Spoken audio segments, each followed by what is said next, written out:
So when she walked in and he didn't come over to meet her and she went to him, at first I was like, don't do the, why are you shaking this guy's hand? But it was genius because what that said was she was not afraid of him and that she was not afraid to go after him and to get him. And so, and the fact she just said, hi, I'm Kamala Harris.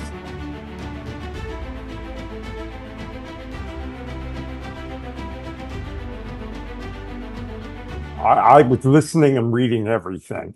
And so I had written yesterday prior to the debate that she just needed to ignore him for the whole debate. The lesson from last night is she just did what she would have done to any candidate that was standing beside her.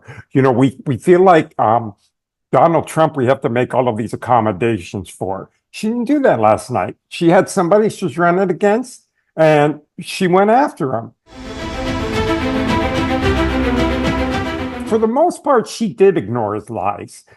She didn't dive into trying to fact check him. So a great example of, but that she called them out. And I think a great example of that was when, I think it was a moment of the debate when he said that, you know, immigrants are eating people's cats and dogs. And she answered that lie. She called that lie out what any one of us might have done. She said, wow, talk about extreme. That's all she needed to say.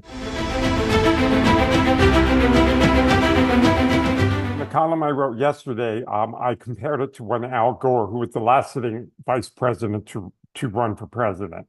I thought it was in her best interest just not to even look at him and not to dignify him by listening to the stuff he was spewing. And that was wrong. She did the right thing by turning and looking. And I think the producers at ABC News caught that. And so for the most, 90% of the debate, there was a split screen between him and her. He never looked at her. And she looked at him the whole time. And she wasn't afraid to react. When he said something stupid, she laughed. She did it in a way that was not as annoying as Al Gore's side. And so when she was giving an answer and she said, it was on immigration. She said, I invite anyone, I know this is a little odd, but to go to one of his rallies. She said, because people leave in the middle of it because they're bored and they've had enough because he talks too much. And you could see the look on his face when she started ripping into the crowd sizes of rallies. And instead of rebutting her answer on immigration, he fell right into her trap and he started defending his crowd sizes and his rallies. And she got him there. And then she continued to do that through the rest of the debate.